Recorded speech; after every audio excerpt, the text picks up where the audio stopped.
So administrative management, it focuses on principles that could be used by the managers to coordinate the internal activities of organization.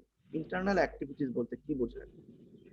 যে ম্যানেজাররা administrative management যদি বলি, যে ম্যানেজাররা কি করবে, যে coordinate করবে এই যে ইন্টারনাল যে অ্যাক্টিভিটি গুলো আছে। এখন ইন্টারনাল অ্যাক্টিভিটিস গুলো কি হতে পারে? আমাকে একটা প্ল্যানিং করতে হবে, সে প্ল্যানটাকে অর্গানাইজ করতে হবে, তারপর আমাকে সেই অনুযায়ী কমান্ড দিতে হবে আমার আমার আমার আমার এমপ্লয়ীদের।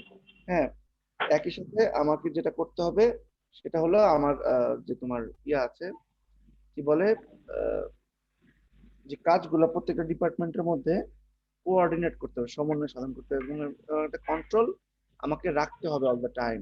ঠিক আছে?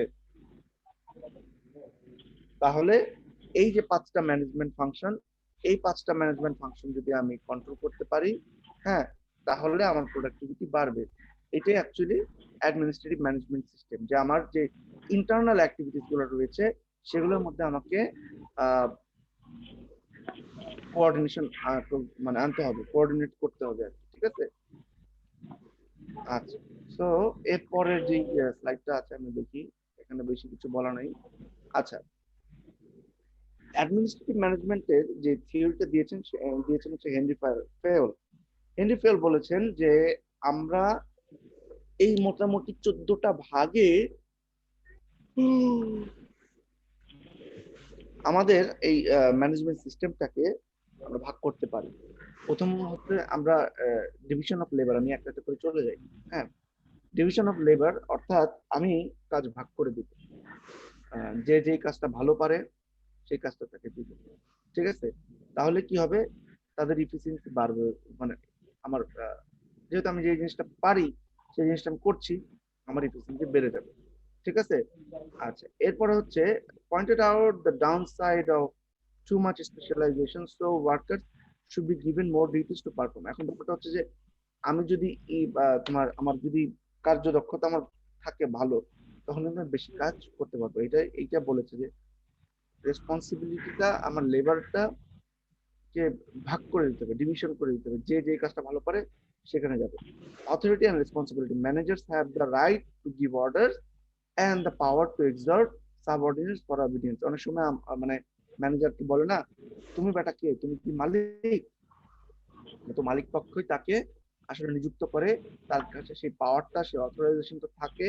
হ্যাঁ, যে সে অর্ডার দিতে পারবে, এবং তার কাছে কিন্তু কি থাকে, সেই রেসপন্সিবিলিটি তার, যে সে যদি অর্ডার দিল, তার এমপ্লয় কাজ করলো না বা কাজটা উল্টাপাল্টা করলো, তখন কিন্তু ওই কাজটা রেসপন্সিবিলিটিটা ওই এমপ্লয়ের যে বেশি হচ্ছে ম্যানেজারের কাজে। ম্যানেজার কাছে এই জন্য বলা আছে, তোমাকে যেমন আমি ক্ষমতাও দিয়েছি, ঠিক তেমনি ভাবে আমি তোমাকে রেসপন্সিবিলিটিও দিলাম।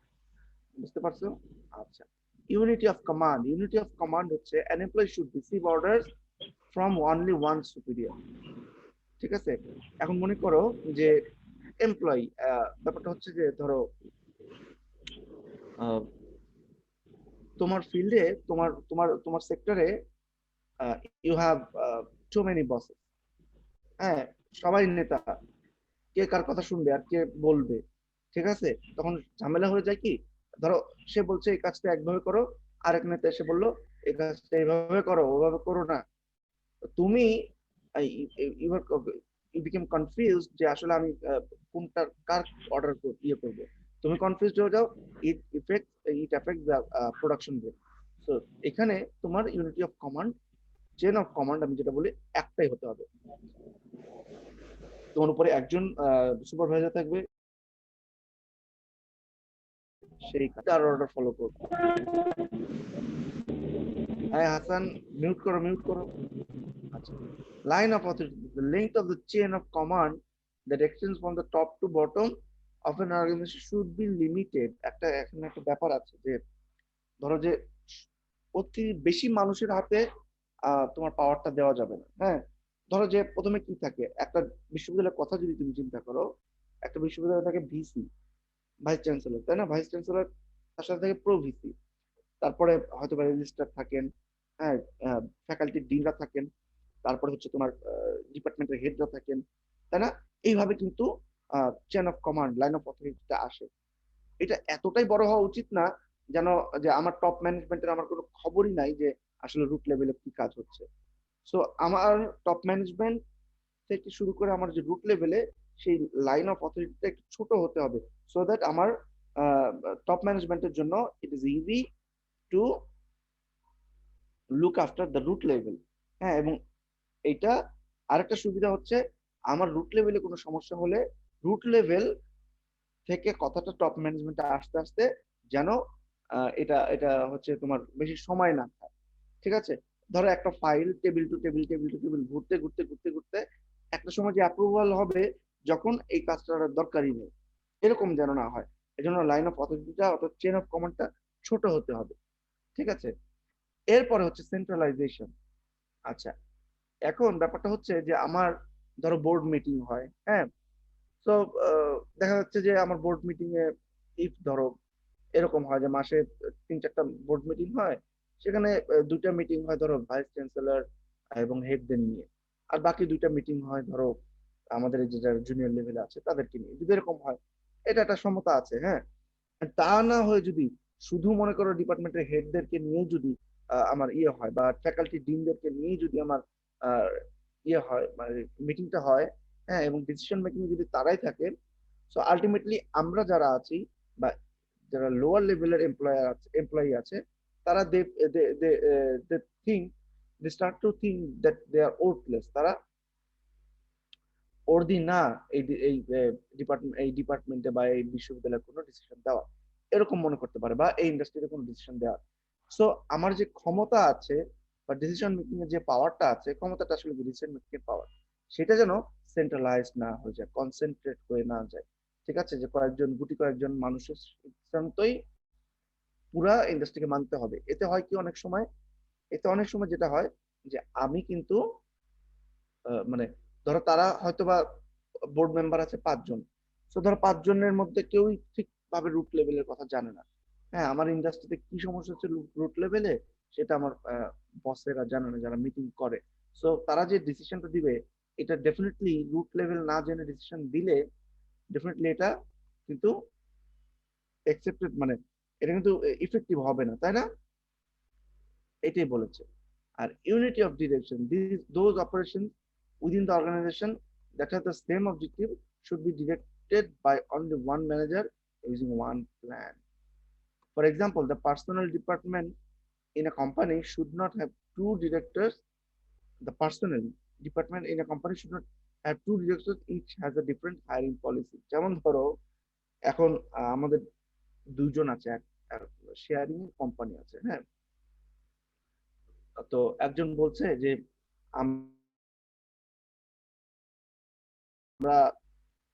যে হায়ার করব আমার এমপ্লয়ি, আমরা একটা রিটেন টেস্ট নিব। হ্যাঁ, রিটেন টেস্ট নিয়ে রিটেন যারা উত্তীর্ণ হবে তাদেরকে আমরা তারপর ভাইবা নেব। আরেকজন মনে করো যে একটু অসাধু, হ্যাঁ, সে বলতেছে যে না, আমরা ডাইরেক্ট ভাইবা নিব। সো ভাইভাতে ডাইরেক্ট নিলে কি হয়, একটু তোমার রেজাল্টটাকে ম্যানিপুলেট করা যায়, তাই না? আত্মীয় স্বজন থাকলে ক্যান্ডিডেট লিস্টে, বা ধরো অন্য কেউ থাকলে ইয়ে করা যায়।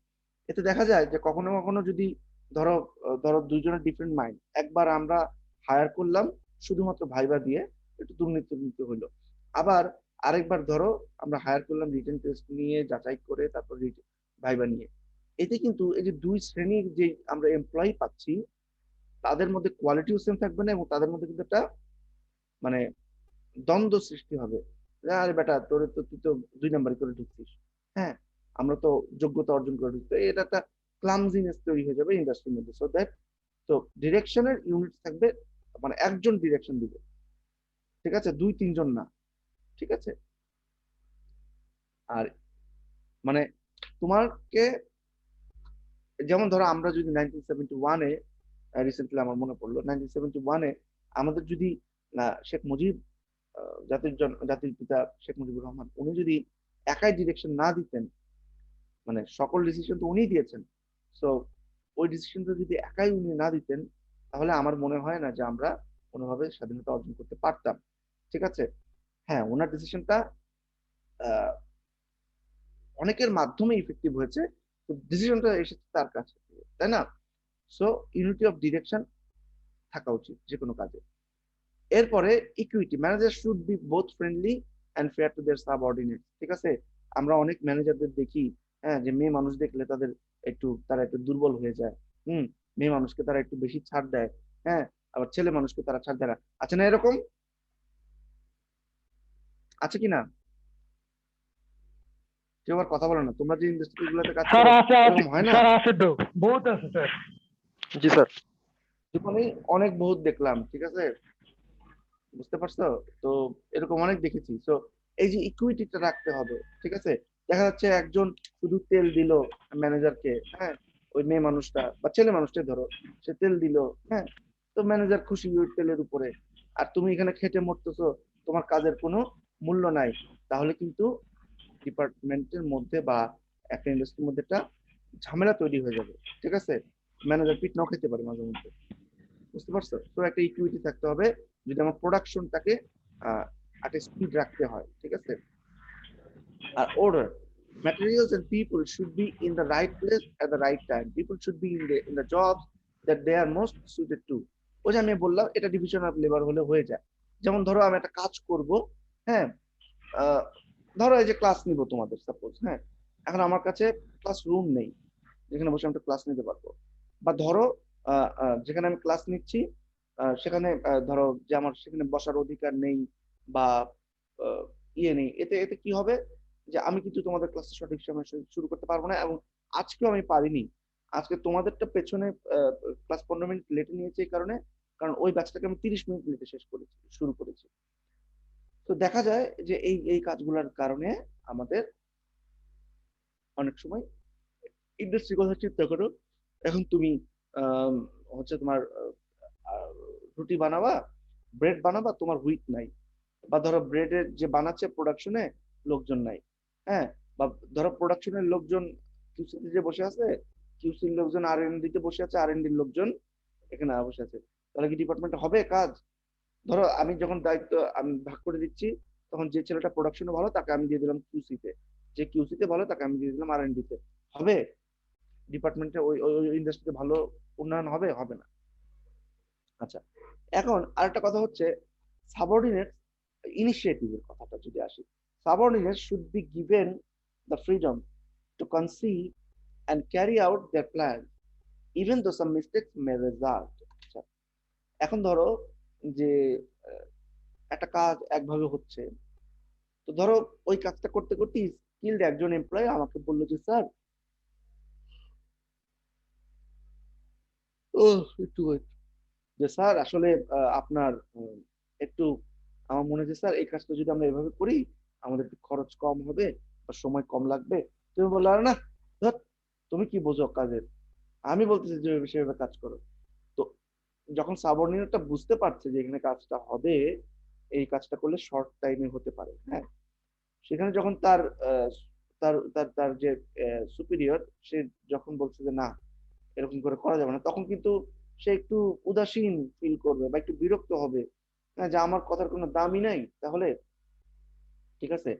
সো এটা করা যাবে না। আবার ধরো তুমি তার কথা শুনলা, কিন্তু তার একটু কাজ কমতি হলো, মানে কাজে ভুল হলো, ওকে, ওই প্ল্যানটা অনুযায়ী গেলে প্রোডাক্ট একটু ভুল হলো হয়তো বা, হ্যাঁ, তুমি ধরো তাকে একেবারে চাকরি থেকে বরখাস্ত করে দিবা, বা তুমি ধরো একেবারে তাকে একেবারে মনে করো যে আহ, তাকে ইনসাল্ট করবা, হ্যাঁ, পানিশ করবা, এগুলো হওয়া যাবে না। আমার সাবঅর্ডিনেটের কথা শুনতে হবে। হতে পারে সেই কাজটাতে স্কিল্ড হওয়ার কারণে হয়তো বা সে আমাকে বলছে যে এই কাজটা এইভাবে করা যেতে পারে স্যার, ঠিক আছে, এবং সেটা হয়তো বা ভালোই হতে পারে, ওকে। এবং discipline, members in an organization need to respect the rules and agreement that govern the organization. To fail, discipline results from good leadership, হ্যাঁ, fair agreements and judiciously enforce penalties for infractions। আচ্ছা, এখন দেখো যে তোমার হচ্ছে যে আমাকে কিন্তু রেসপেক্ট করতে হবে আমার যে ইয়েটা। এখন ধরো তুমি আমার সব কথা শুনলে, আমি কিন্তু তোমাকে রেসপেক্ট করবো, তোমার যে অর্গানাইজেশনের যে কাজ সেটাকে ইয়ে করবে। এবং ধরো তোমার যে লিডার, তোমার যে সুপিরিয়র, সে খুব ভালো, তার লিডারশিপ আছে, হ্যাঁ, সে খুব ভালো লিডার, সে হয়তো বা তোমাদের কাছ থেকে কাজ করিয়ে নিচ্ছে উইথাউট তোমাদেরকে বকাঝকা না দিয়ে, হ্যাঁ, কাজ করিয়ে নিচ্ছে। তো সেখানে কিন্তু ডিসিপ্লিনটা তুমি এমনিই মানবে, তাই না? এখন মনে করো যে তোমাকে কাজটা করিয়ে নিতে পারে না, যার এই লিডারশিপ গুণটা নেই, সে ধরো চিৎকার চেঁচামেচি করছে। তো এই চিৎকার চেঁচামেচি যখন করছে, তখন কিন্তু আস্তে আস্তে তোমার ডিসিপ্লিনও ভেঙে যাবে, তুমিও তাকে মানতে চাইবে না, হ্যাঁ, সেও তোমার উপর বেশি কঠোর হয়ে যাবে। সো গুড লিডারশিপ এই একটা জিনিস যেটা কিন্তু হচ্ছে যে আমার আহ, কি বলে, ডিসিপ্লিনটাকে রাখতে পারে ঠিকঠাক মতো। এবং কেউ যদি ডিসিপ্লিন ভাঙে, হ্যাঁ, এখন মনে করো তুমি একচোখা হয়ে গেলে, হ্যাঁ, তোমারই ভাগনা কাজ করে ইন্ডাস্ট্রিতে, তুমি তার প্রতি একটু মানে একটু নরম হলে, উইক হলে, সে একটা ভুল কাজ করলো, হ্যাঁ, কিন্তু আরেকজন তার প্রতি বেশি কঠোর হয়ে গেলে, তখন কিন্তু ওখানেও একটা ডিসিপ্লিন মানে নড়বড়ে হয়ে যেতে পারে। ওকে, remuneration of personnel compensation for work done should be fair to both employees and employers. ঠিক আছে, আমার টাকা পয়সা যদি আমার ঠিকঠাক না থাকে, ওই ইন্ডাস্ট্রিতে আমি থাকবো না। Security of tenure of personnel. A high employee turnover rate undermines the efficient functioning of an organization. ঠিক আছে, এখন ধরো আমার শুরুর দিকের আহ, আমি কাজ শুরু করলাম একটা ইন্ডাস্ট্রিতে, হুট করে আমার একটা কাজে ভুল হলো, আমাকে আমার বাদ দিয়ে দিল জব থেকে, যাও বাদ দিয়ে, আবার আরেকজনকে নিল, হ্যাঁ, তার টেনিয়র পিরিয়ড অর্থাৎ শিক্ষানবিশ কাল শেষ হওয়ার আগে তাকে বাদ দিয়ে দেওয়া হচ্ছে।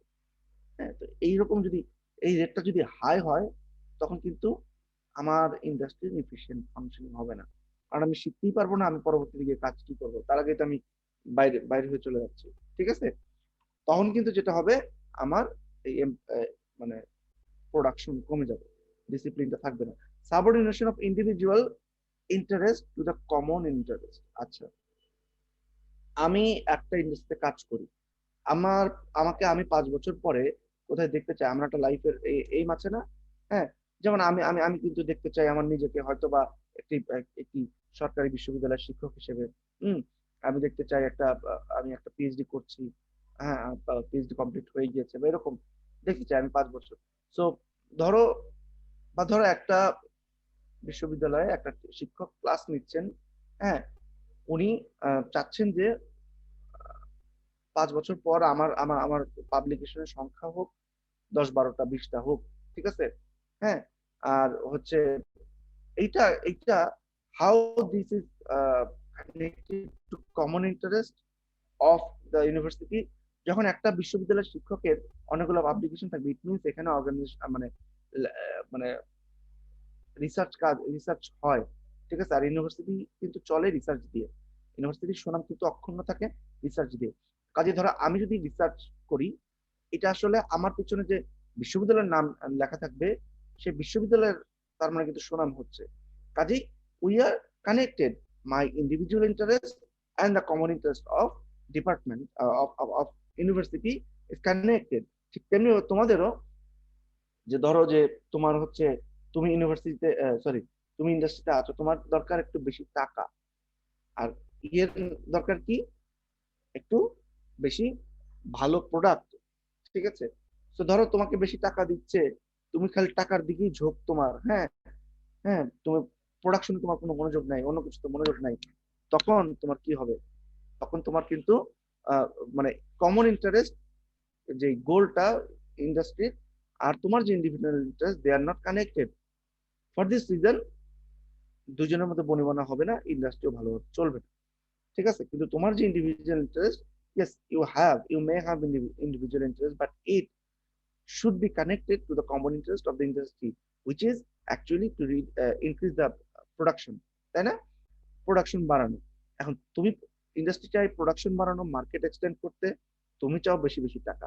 সেটা কিভাবে সম্ভব, যখন ইন্ডাস্ট্রি বেশি বেশি টাকা হবে, তখন তোমাকে টাকা দিবে। যদি আমরা জেনারেল ধরে রাখি, অনেক খারাপ মানুষজন আছে যারা অনেক বেশি বেশি টাকা পায় কিন্তু এমপ্লয়ীদেরকে কম দিয়ে দেয়, তাই না, এরকম হতে পারে। সো এই এই তোমার গোল আর ইন্ডাস্ট্রির গোল এই দুইটা এক এক এক হতে হবে। মানে উদ্দেশ্য এক না হলেও মানে একটা কানেকশন থাকতে হবে ভেতরে, ঠিক আছে? আর স্পিরিট দে কর্পস এর মানে হচ্ছে promoting team spirit will give the organization a sense of unity. To fail, even small factors should help to develop the spirit. So he suggested, for example, the use of verbal communication instead of formal written communication whenever possible. আচ্ছা, spirit corps মানে হচ্ছে, হ্যাঁ, ধরো তোমরা প্রোডাকশনে যারা আছো বা কিউসি তে যারা আছো, ধরো প্রোডাকশনের কথা বলছি, হ্যাঁ। তো ধরো প্রোডাকশনে একজন সে কাজ করছে, কিন্তু দেখে মনে হচ্ছে যে সে আসলে কাজটা করতে মজা পাচ্ছে না, সে অ্যাবসেন্ট মাইন্ডেড, সে হয়তো বা ছুটি নিচ্ছে, বা কোনো না কোনো ভাবে তার মধ্যে এই লক্ষণটা প্রকাশ পেলো যে কোনো না কোনো ভাবে সে অসন্তুষ্ট। এখন অনেক সময় হয় না আমরা শোকজ লেটার দিই, তাই না? ধরো যে সরকারি ক্ষেত্রে এটা বেশি হয়, শোকজ লেটার দেয় যে এই কাজটা কেন হলো না 5 থেকে 7 দিনের মধ্যে আমাকে জানান। বেটার যদি আমার ম্যানেজার আমাকে ডেকে পাঠাতো, আমার কথাগুলো শুনতো, আমাকে মানে বলতো যে আচ্ছা ঠিক আছে, তুমি যা বলছো, তুমি যেটা করেছো ইটস ওকে, আমরা এই বিষয়গুলোর প্রতি একটু খবর রাখবো। ইট মিনস তোমাকে যদি সে একটু ইন্সপায়ার করতো, মানে ফর্মালি না, ইনফর্মালি। ফর্মালি হয়তো বা তোমার কাছে সে শোকজ লেটার চেয়েছে, কিন্তু যদি ইনফর্মালি সে তোমাকে ডেকে নিয়ে বা তোমার কাছে গিয়ে যদি সে কথাগুলো শুনতো, তাহলে কিন্তু কি হতো, তুমি নিজেকে একটা মূল্যবান মানুষ মনে করতো, মূল্য তোমার যে ইন্ডাস্ট্রিতে মূল্য আছে সেটা মনে করতো, ঠিক আছে? তাহলে কিন্তু কি হতো, তুমিও আস্তে আস্তে অর্গানাইজেশনের জন্য ভালোভাবে কাজ করতে। So these are all classical approach. আমি এতক্ষণ আলোচনা করলাম, ক্লাসিক্যাল অ্যাপ্রোচ নিয়ে অনেক কথা হলো, ঠিক আছে?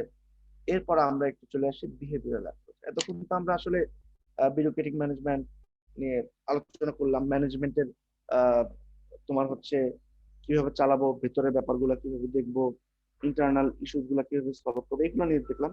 এখন আমরা একটু মানে আমাদের আচরণগত দিকের দিকে খেয়াল রাখি, যেটা আসলে তোমাদের খুব বেশি খেয়াল রাখা দরকার বিহেভিয়ারাল অ্যাপ্রোচ। হ্যাঁ, এই বিহেভিয়ারাল অ্যাপ্রোচটা কি? The study of how manager should behave to motivate employees and encourage them to perform at high levels and be committed to the achievement of organizational goals. অনেক বড় লাইন, তাই না?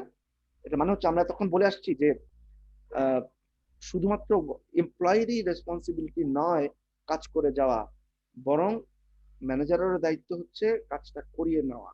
সেটা করতে গিয়ে ম্যানেজারকে হয়তোবা মোটিভেট করতে হতে পারে, আমার এমপ্লয়িকে ম্যানেজ করতে হতে পারে। একটু ওয়েট করো, একটু ওয়েট করো।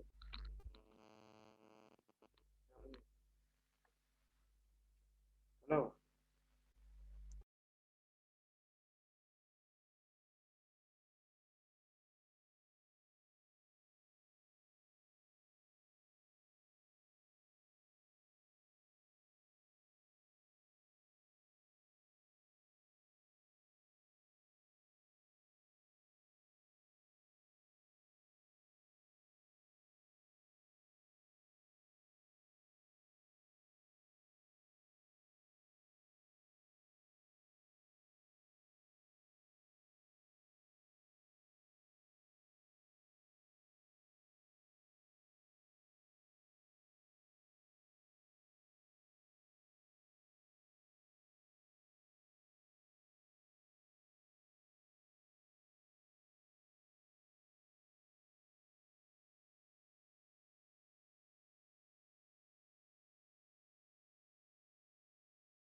হ্যাঁ, তো যেটা বলছিলাম, সরি, যেটা বলছিলাম যে আমরা তো বলে গেলাম যে এভাবে এভাবে কাজ, মানে ম্যানেজারের উচিত, কিন্তু কিভাবে উচিত সেটা কিন্তু বলি নাই।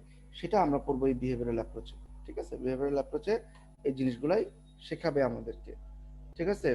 The behavioral school of management emphasized what the classical theories ignored. Classical theory গুলো আমাদেরকে বলেছে যে আসলে এটা আমাদের স্ট্রাকচার নিয়ে, ম্যানেজমেন্ট স্ট্রাকচার নিয়ে কথা বলেছে, বা ম্যানেজমেন্টের ইন্টারনাল অ্যাক্টিভিটিস নিয়ে কথা বলেছে, কিন্তু কেউ বলে নাই যে how to motivate the employees. এটা বিহেভিয়ারাল অ্যাপ্রোচে আমরা দেখব।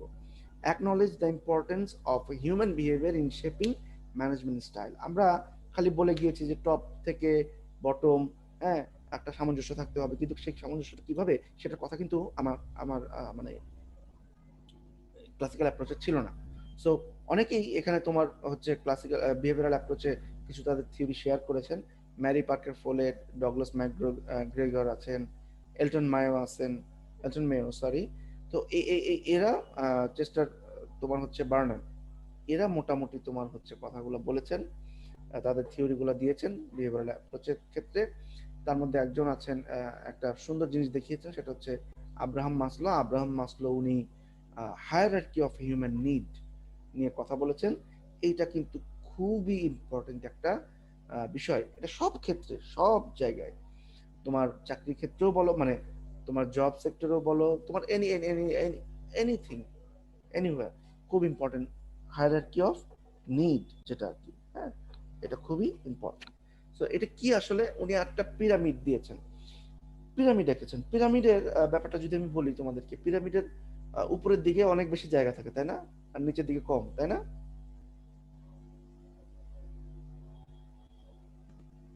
স্যার এটা এটা পড়েছি স্যার আমরা। তো এটা পড়েছি, তাহলে তাহলে তাহলে কি হলো ব্যাপারটা? এতক্ষণ আমি ইয়ে করলাম, এতক্ষণ তোমরা মনে মনে রাখলা, পড়ছো এটা শিওর? জি স্যার, আপনি পড়াইছেন স্যার। এই দেখো, তাহলে কই আগায় যাব, তোমরা পিছাচ্ছ আমাকে। এগুলো পড়াইছি তাহলে। এই আজকে তাহলে থিওরি এক্স এবং থিওরি ওয়াই পড়ানোর কথা। তোমরা কি ক্লাস করো না ক্লাসের মধ্যে ঝিমাও? আমি বুঝি না। সবাই ভিডিও অন করো, অন করো ভিডিও, ক্যামেরা অন করো, অন করো সবাই ক্যামেরা।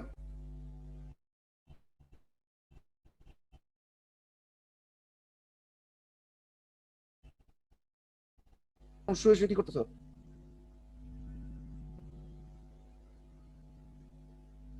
আই মারুফ, সবাই অন করো, সবাই অন করো, ক্যামেরা অন করো।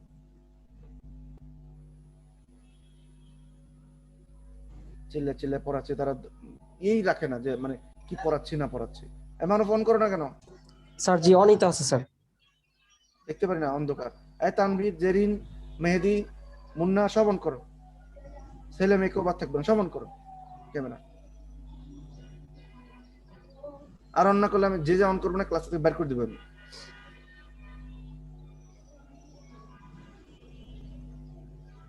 কি ব্যাপার, তোমরা কথা কি শুনবা নাকি আমি ক্লাস ছেড়ে চলে স্যার যাবো? শুনতে পাচ্ছি তো স্যার, আমরা ক্লাস করতেছি স্যার অন করছি তো সবাই। কই তানভীর, তোমরা দেখি না, তোমাদের দেখি না কেন? রিফাত, এই যে রিফাত করে নাই, এই যে এখনো অনেকের, মেহেদি, সাব্বির, সাব্বির নাই, জেরিন নাই, তারপরে কে আছে এখানে, মুন্না নাই। স্যার আমি ছিলাম স্যার, কিন্তু আমার একটা প্রবলেম স্যার, আমি এই মুহূর্তে ভিডিওতে তোমার প্রবলেম সারা জীবন, স্যার। তোমার প্রবলেম সারা জীবন। এই সাব্বির কোথায়? আমি তো ক্লাস করি স্যার, ভিডিওতে থাকে, আমার তো কোনো সমস্যা থাকে না স্যার। সমস্যা থাকে না ক্লাসে, যে এই পড়ানো, আমি আমি যে আগের পড়ানো আবার পড়াচ্ছি চর্বিত চর্বণ, তোমরা বলো না কেন? স্যার আমি তো আপনাকে আগেই বললাম স্যার, আমি গত ক্লাসে ছিলাম না স্যার, আমার ফ্যামিলি প্রবলেম ছিল। তুমি তোমার কিছু বললেই তোমার গত ক্লাসে তুমি থাকছো না। তানভীর, তুমি ক্লাস করো নাই? ক্লাসটা তো করতে পারি নাই স্যার গত সপ্তাহে স্যার, ডিউটি ছিল স্যার। আল্লাহর ওয়াস্তে বলে দাও কে ক্লাসটা করছো। স্যার আমি করেছিলাম। মারুফ, তাহলে কি হলো বিষয়টা? এতই পড়াশোনা করতেছো যে কি পড়াইছি না পড়াইছি মনে থাকে না। শোনো, তোমরা তো বসে বসে ঝিমাও, আমাকে তো কথা বলতে হয়, ঠিক আছে? আর যারা যারা আজকে ক্যামেরা অন করো নাই, তাদেরকে আমি ডিনোট করে রাখছি।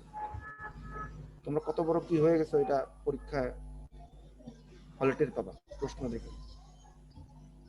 সাব্বিরকে আমি বললাম, সাব্বির তো আসে, ঢোকে, আজকে একটু দয়া করে, মনে হয় আমাকে দয়া করেছে সাব্বির, এসে মনে করো যেটা আগে আগে আসছে, কিন্তু সাব্বির কিন্তু নাই।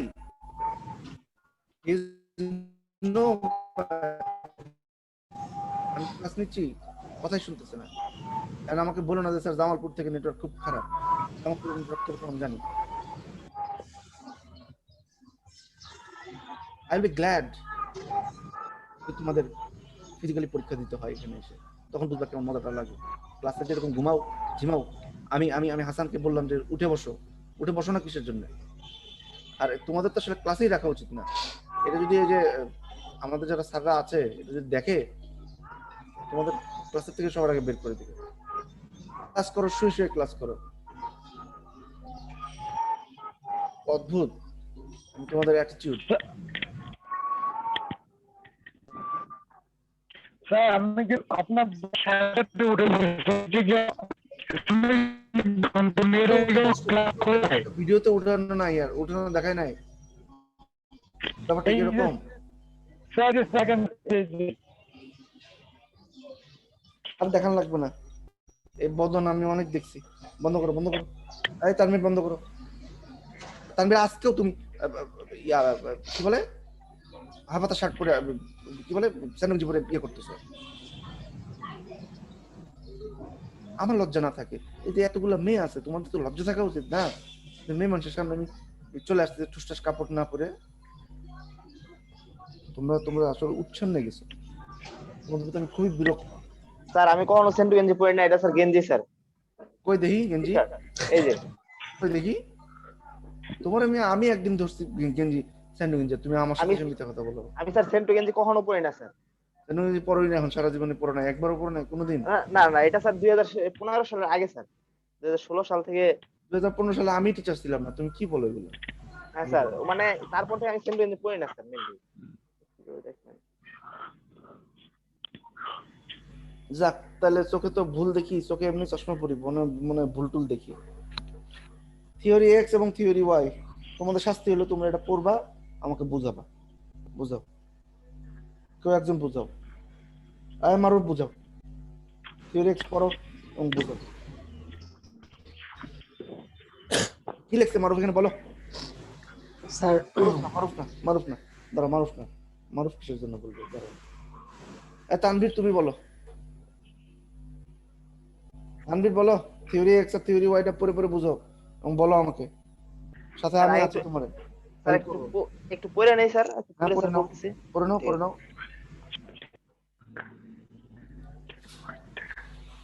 পড়ে নাও।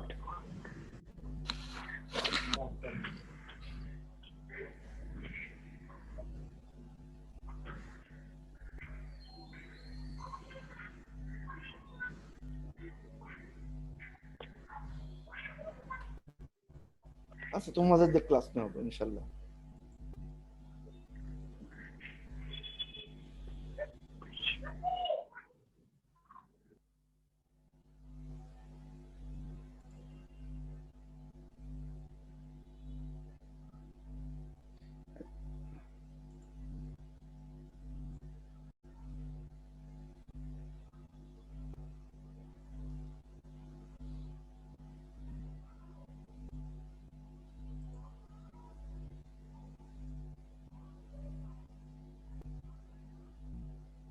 পড়া শেষ হয়েছে নাকি? স্যার বলো।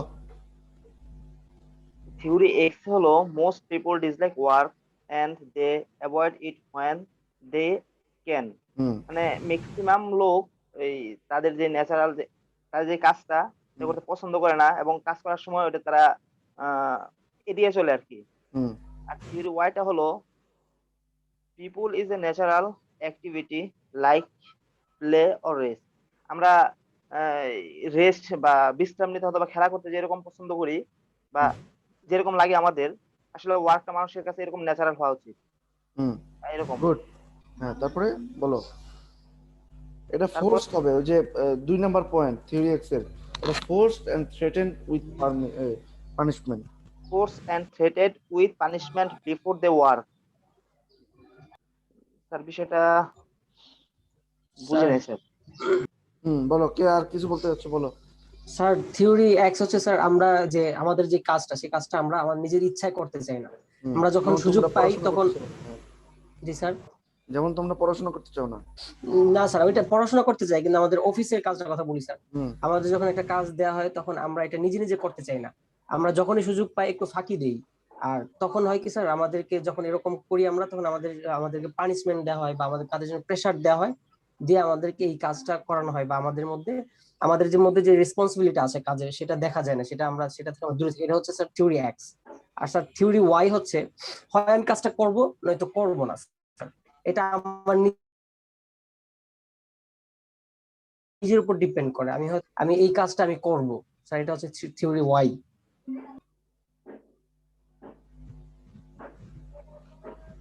আমি যখন তোমাদেরকে পড়াই, বুঝছো, তোমাদের যখন কোশ্চেন জিজ্ঞেস করি, আমার কি ভিডিও অন করা আছে? হ্যাঁ, ভিডিও অন করে দেখতে পাচ্ছি না এখন আমাকে। হ্যাঁ, আমি যখন তোমাদেরকে কোনো পড়া জিজ্ঞেস করি, বুঝছো, তোমাদের ফেসটা কেমন হয় দেখতে চাও? এই যে এরকম না স্যার, স্যার দেখতে পাচ্ছি না স্যার। স্যার আমাদের ফেসটা কেমন? ও বিড়ালের মতো স্যার।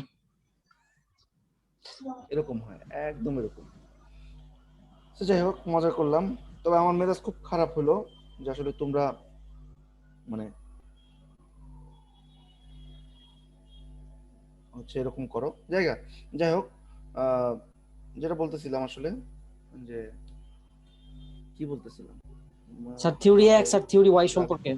থিওরি এক্স এবং theory Y. Theory X actually আসলে এই ক্লাসটা আমি একটু আগেই নিয়েছি, আবার এই ক্লাসটা এখন নিতে হচ্ছে, বিধির কি বিধান। তো থিওরি এক্স আর theory Y. Theory X actually বলে যে মানুষ আসলে ফাঁকিবাজ তোমাদের মতো, হ্যাঁ, শুয়ে বসে খাইতে চায়, এবং যখনই তারা পারে তারা একটু ফাঁকি দিতে চায়। ঠিক আছে, এই কাজটা তারা ইন্ডাস্ট্রিতে গেলেও করে। হ্যাঁ, তাদের হয় ধমকায় ধমকায় কাজ করাইতে হয়। ওকে, তাদের একটা কাজ দেওয়ার আগে বলতে হয় এই কাজটা করবা এতটার মধ্যে, না হলে কিন্তু খবর আছে, এটা বলতে হয়। এবং তারা রেসপন্সিবিলিটি নিতে চাই না, এবং তাদের কোনো অ্যাম্বিশনও মোটামুটি নাই বলতে গেলে। হ্যাঁ, সো এইটা এরকম একটা মনোভাব নিয়ে যখন থিওরি এক্স এরকম একটা মনোভাব নিয়ে যখন একটা ইন্ডাস্ট্রিতে একটা এমপ্লয় ঢুকছে, এটা ইন্ডাস্ট্রির জন্য একটা মারাত্মক মানে ব্যাড ইম্প্যাক্ট পড়ে এটা।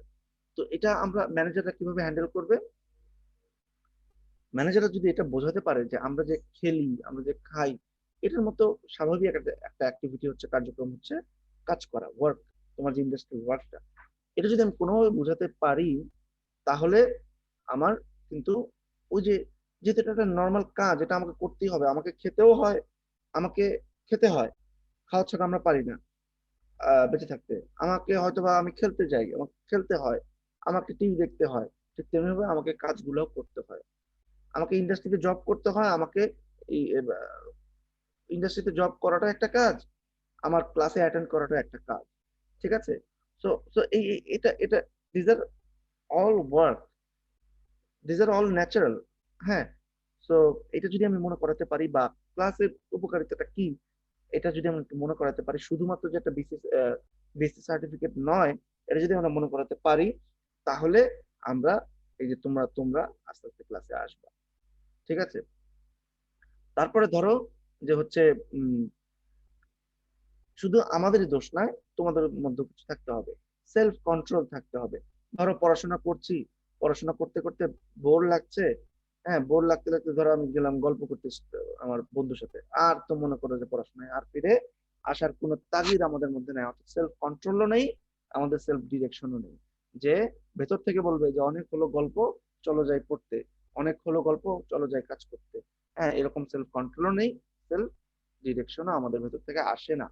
ঠিক আছে, এবং উই আর নট কমিটেড, এবং আমাদেরকে অর্গানাইজেশনাল গোলগুলার, হ্যাঁ, যে অবজেক্টিভ, সেইটা বুঝাতে হবে, বুঝতে হবে যে এই অর্গানাইজেশনে ভালো হলে, যেহেতু আমি এখানে কাজ করি, আমারও ভালো হবে। বুঝতে পেরেছো? বুঝতে পারছো? জি স্যার, বুঝতে পারছি। জি জি স্যার। স্যার, জি স্যার বুঝতে তুমি পারছি। তো খালি তুমি তো রেকর্ড ম্যান, তুমি খালি রেকর্ড করো, কিন্তু পড়াশোনা তো করো না। গত ক্লাসে স্যার আমার নেট ভালো ছিল না স্যার, যার কারণে ক্লাসটা ঠিক মতো করতে কত পারিনি। কত ক্লাস, গত ক্লাসে আমি এটা ছিলাম না, গত ক্লাসে স্যার আমি মরে গেছিলাম, আবার নতুন করে জিন্দা হয়ে আপনার ক্লাস করতে আসছি। গত ক্লাসের উসিলা যে তোমরা কত কথা বলো, না স্যার, সত্যি কথাই স্যার, যার কারণে স্যার ক্লাস রেকর্ডিংটা করতে পারি নাই স্যার গত ক্লাসে। আচ্ছা, এরপর এলটন মেও উনি একটা স্টাডি করলেন। উনি দেখলেন যে আমরা যারা ওয়ার্কার আছে আমার, তাদেরকে আমি যদি বলি যে এই তোমাদেরকে আমি অবজার্ভ করবো, হ্যাঁ, এতটা থেকে এতটা, তখন দেখা যায় ওই 1 ঘন্টার মধ্যে বা 2টা ঘন্টার মধ্যে সে খুব বেশি কাজ করছে, খুব অ্যাটেন্টিভ সে। আর বাকিটা সময় আমি তাদেরকে যদি না জানিয়ে অবজার্ভ করি, তখন দেখা যায় যে না, ও তো ওই আগের মতো যেরকম ধরো প্রোডাকশন লাইনে দাঁড়া দাঁড়া গল্প করতেছে, ডিউটিতে বসে বসে গল্প করতেছে, কোনো তাদের ইয়ে নাই। ঠিক আছে? তো তখন কিন্তু ওদের নেচার চেঞ্জ হয়ে যায়।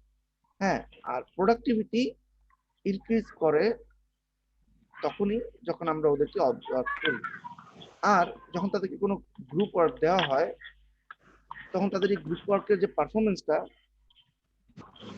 এই গ্রুপের পারফরমেন্সটা ডিপেন্ড করে আসলে প্রত্যেকটা ইন্ডিভিজুয়াল। অর্থাৎ দেখা যায় যে কেউ যদি একটু অ্যাক্টিভ হয় আর বাকিগুলোও যদি একেবারে খুব বেশি ইনঅ্যাক্টিভ হয়ে যায়, লেজি হয়, তখন কিন্তু ওই গ্রুপের থেকে কোনো ভালো আমরা ফল পাই না। তাদের পারফরমেন্সটা প্রত্যেকটা ইন্ডিভিজুয়াল হিউম্যান বিহেভিয়ারের উপর ডিপেন্ড করে। উনি এটা দেখলেন। ঠিক আছে?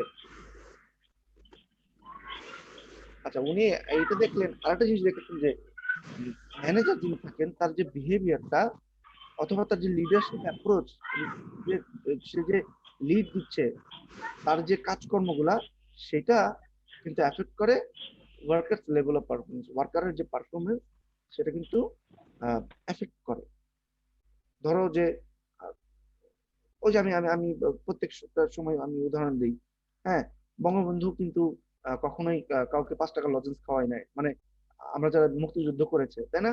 কিন্তু তার ডাকে আমরা কিন্তু এক- একটা সময় মুক্তিযুদ্ধে ঝাঁপিয়ে পড়েছি, শুধু তার একটা ভাষণ দিশা, ভাষণকে নিয়ে আমরা অনেক ব্যঙ্গ করি ইদানিং। ঠিক আছে? তো দেখা গেছে যে এই একটা ভাষণ কিন্তু তখন একটা, মানে ওই যে তার যে লিডারশিপ অ্যাবিলিটিটা ছিল, তার যে অ্যাপ্রোচটা ছিল, সে যে তার জনগণের কথা বুঝতে পেরেছিল। হ্যাঁ, তার জনগণের কথাই তার মুখ দিয়ে বের হয়ে এসেছে ওই ভাষণে, ওই 7ই মার্চের বক্তৃতায়, হ্যাঁ, 7ই মার্চের ভাষণে। সেটাই কিন্তু আমার যারা মুক্তিযুদ্ধ করেছে তাদের তাদেরকে এফেক্ট করেছে। ঠিক আছে? ওই দেশপ্রেমটা উনি সবার মধ্যে ঢুকিয়ে দিতে পেরেছিলেন। তো একজন লিডার, সে যদি তোমার যে কোনো ইন্ডাস্ট্রি লেভেলেই লিডার হোক বা যেখানেই হোক, সে যদি তোমাকে ম্যানেজ করতে পারে টেকনিক্যালি, ট্যাক্টফুলি, তখন কিন্তু তোমার পারফরমেন্স এমনি বেড়ে যাবে। ঠিক আছে? যেমন আমরা টিচারদের ক্ষেত্রে বলি, অনেক টিচার আছে গল্প করে করে এত সুন্দর করে পড়াবেন, হ্যাঁ, দেখা যাবে যে তার ক্লাসে বোর ফিলই হচ্ছে না। হ্যাঁ, আবার মনে করে যে অনেক অনেক টিচার আছে আমার মতো, যারা বক্তৃতা দিতেই থাকবে আর ওখানে তোমরা স্যান্ডোমিঞ্জি করে ঘুমাইতে থাকবা। বুঝতে পারছো? তো এরকম টিচারও কিন্তু আছে। তো লিডারশিপের অ্যাবিলিটিটাও কিন্তু আমার যে ওয়ার্কার বা এমপ্লয়ি আছে, মানে তার কাজের উপর একটা প্রভাব ফেলে। বুঝতে পারছো? সো এরপরে আসছে মডার্ন অ্যাপ্রোচ। মডার্ন অ্যাপ্রোচ পরে আছে, ছুটি দিয়ে দিব, অনেক প্যান হয়ে গেছে। মডার্ন অ্যাপ্রোচের একটু ধারণা দিয়ে রাখি, আমি নেক্সট ডেতে আরো ডিটেল পড়াবো। মডার্ন অ্যাপ্রোচে বলা হচ্ছে যে আসলে মডার্ন অ্যাপ্রোচ অ্যাকচুয়ালি শুধুমাত্র প্রবলেম এবং প্রবলেমের কজ স্টেট করে দিয়ে চলে যায় না, rather it gives the solution. Okay, আমরা প্রথমে বললাম যে হয়তো বা স্ট্রাকচারের সমস্যা থাকতে পারে, স্ট্রাকচার ভালো করতে হবে, ক্লাসিক্যাল অ্যাপ্রোচে আমি বলেছি, তাই না? এরপরে বিহেভিয়ারাল অ্যাপ্রোচে বললাম যে ম্যানেজারের কিভাবে বিহেভ করবে। হ্যাঁ, ঠিক আছে, হিউম্যান নেচারটা কিভাবে ইনফ্লুয়েন্স করে, সেগুলো আমরা আসলে শিখলাম হচ্ছে বিহেভিয়ারাল অ্যাপ্রোচে। এখন শুধু আমরা প্রবলেম আইডেন্টিফাই করলে তো হবে না, সেই প্রবলেম থেকে তো আমাকে কিওর হতে হবে বা প্রিভেন্ট করতে হবে। সেটা কিভাবে? সেটা যে মডার্ন অ্যাপ্রোচ দেখিয়ে দিয়েছে। মডার্ন অ্যাপ্রোচ বলছে, থিওরি জেরে উইলিয়াম ওচি বলছে, বা উইলিয়াম ওচি বলতে পারো, উইলিয়াম ওকি বলতে পারো, উইলিয়াম ওসি বলতে পারো, তোমার যা ইচ্ছা বলতে পারো। ঠিক আছে? ব্যক্তি কিন্তু একটাই, ওই যে ব্যক্তিকে দেখতে পাচ্ছ স্ক্রিনে। সো উনি বলছেন যে এই দেখে শুনে এত বড় বড় ছেলে পেলে গুলাকে কি আর মানে সবসময় কন্ট্রোল করা যাবে? রাদার বরং আমরা এমন কিছু করি না কেন যে তার ওই কাজটা সম্পর্কে ইন্টারেস্ট গ্রো করে। হ্যাঁ, হয়তোবা হাই স্যালারি, আদার বেনিফিট, হ্যাঁ, দিয়ে এই যে তোমাদেরকে এই যে আদার বেনিফিট আমরা চাকরি দেওয়ার সময় বলি আদার বেনিফিট, হ্যাঁ, অ্যাজ পার কোম্পানিজ রুল, তাই না? তো এই আদার বেনিফিটের আশা তোমাদেরকে কেন দেখাই? তোমরা যদি একটু ধরো ফিনান্সিয়ালি একটু সলভেন্ট হও, তোমরা যদি একটু তোমার যদি টাকা পয়সার কথা চিন্তা করতে না হতে পারে, হ্যাঁ, না হয়, তাহলে কি হবে? তোমার কিন্তু আমার কাজে ইন্টারেস্ট আসবে। হ্যাঁ, তুমি একটা জিনিস চিন্তা করো, তুমি তোমার ইন্ডাস্ট্রিতে যত টাকা বেতন পাও তার চেয়ে একটু যদি বেশি পেতে, বা ধরো 2 গুণ বেশি পাচ্ছ, 2 গুণ পাচ্ছ, তখন তুমি কি করবা? ডেফিনেটলি তোমার একটু মনে হবে না যে ইন্ডাস্ট্রির প্রতি একটু ডেডিকেটেড হই? মনে হবে কি হবে না? হবে স্যার, মাস্ট স্যার সুইচ করে এটার জন্য। হবে। এখন মনে করো যে তোমার চিন্তা হচ্ছে, হাই রে, আমার ধরো আমার ফ্যাক্টরি হচ্ছে মানিকগঞ্জ, হ্যাঁ, আমি থাকি ঢাকা, ওকে, সামহাও ধরো, হ্যাঁ, থাকি ধরো ঢাকা। তো আমার প্রতিদিন চিন্তা করতে আমার ঢাকা থেকে মানিকগঞ্জ যেতে হবে, আবার আসতে হবে। তো ধরো এখন আহ, তোমার এমপ্লয়ার যদি চিন্তা করে যে না, কোনো না কোনো ভাবে আমি এদেরকে একটা বিল্ডিং এ রাখার চেষ্টা করবো আমার ইন্ডাস্ট্রির আশেপাশে, এটা যদি সে চিন্তা করে, অথবা সে যদি চিন্তা করে যে না, আমি ট্রান্সপোর্টটা তাদেরকে দিব, হ্যাঁ, আসতে যেতে অনেক টাকা খরচ হয় না, আমি তাদেরকে ফ্রি ট্রান্সপোর্ট দিব, তখন কিন্তু তোমার ওই যাওয়ার জন্য। স্যার হ্যাঁ, বলো রিফাত। স্যার আমি একটু লিভ নিতে চাচ্ছি স্যার, যদি হ্যাঁ, তুমি ক্লাসের আগে আগেই প্রতিদিন চাও, কেন চাও? কই যাবা, কি হয়েছে?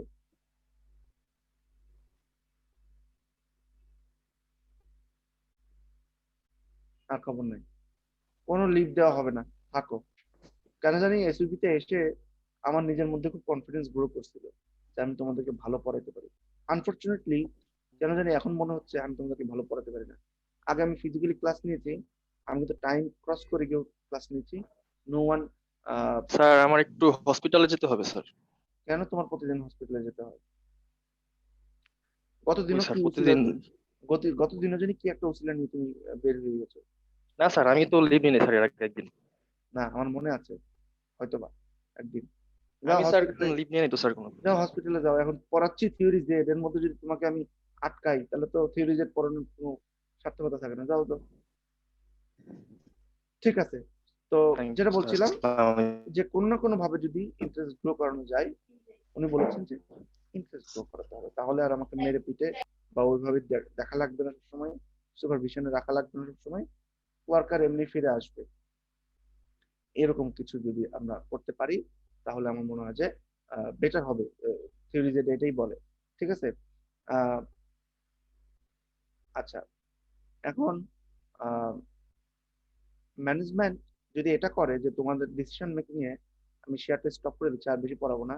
ম্যানেজমেন্ট যদি এটা করে যে ডিসিশন মেকিং এ তোমাদের হচ্ছে একবার রুট লেভেল থেকে শুরু করে সব ধরনের লেভেলের মানুষের একটা ভিউ যদি তাদের কাছে থাকে, তাহলে তোমরা ওই কাজটা করতে আগ্রহী হবা।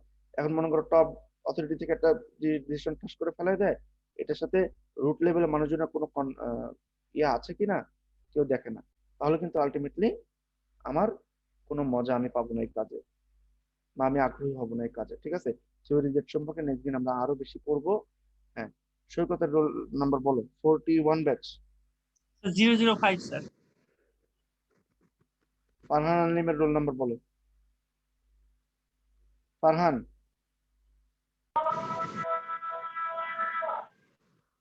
ফারহান একটু রোল নাম্বারটা বলে ভালো হয়, বা কেউ একটু রোল নাম্বারটা বলে দাও না। 006 স্যার। হাসানের রোল কত বলো? Sir 21 sir.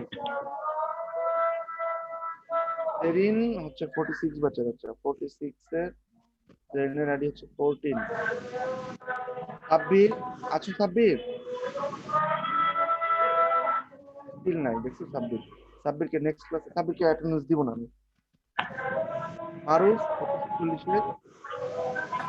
008 স্যার। মুন্নার কত?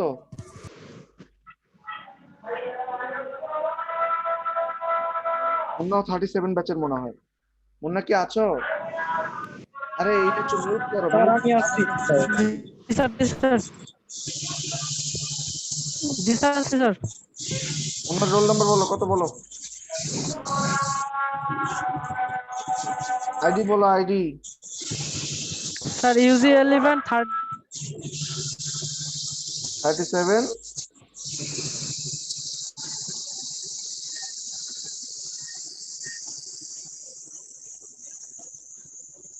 46 এর কে বাকি আছে? ইয়ে বাকি আছে, শামিমের স্যার আমি বাকি আছি স্যার। যেটা আসছে স্যার তাদের বলো, শামিমের রোল নাম্বার বলো। স্যার 006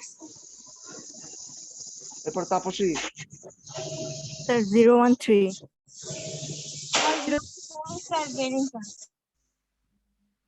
জেরিনের কত রোল নাম্বার? দেখেছি মনে হয় জেরিন। 014 স্যার। এখন তো সবাই কথা বলতেছো, তখন যখন জিজ্ঞেস করলাম কেউ তো একটা ওয়ার্ডও মুখে স্যার দিয়ে- আজানের জন্য স্যার আরে এখন আজান দিচ্ছে, তখন কি পাইনি স্যার। জোহরের আজান দিচ্ছিল নাকি? যখন আজান নিয়েও মিথ্যা কথা বলছে। স্যার কি হয়েছে? তানভীরের রোল বলো। 41 পেজের 013। স্যার 006 41 006 না? হ্যাঁ দিছি দিছি। 1 2 3 4 5 6 7 8 9 জন, আমার নিয়ে একজন, সাব্বির একটা বাদ, 11। ঠিক আছে, ওকে, যাও দূরে বসো সামনে থেকে।